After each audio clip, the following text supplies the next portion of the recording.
Unhas das nosas poéticas costumes inda conservan certa frescura patriarcal e primitiva. E como o noso dialecto doce e sonoro é tan a propósito como o primeiro para toda a clase de versificación.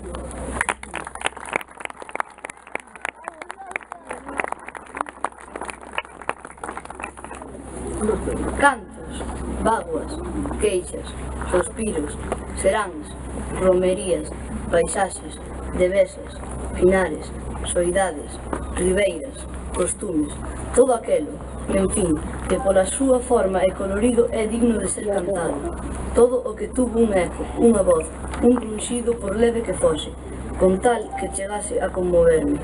Todo isto me atrevín a cantar neste humilde libro para dicir unha vez siquera e aunque sea torpemente, os que sin razón nin conocemento algún nos desprezan, que a nosa terra é digna de alabanza.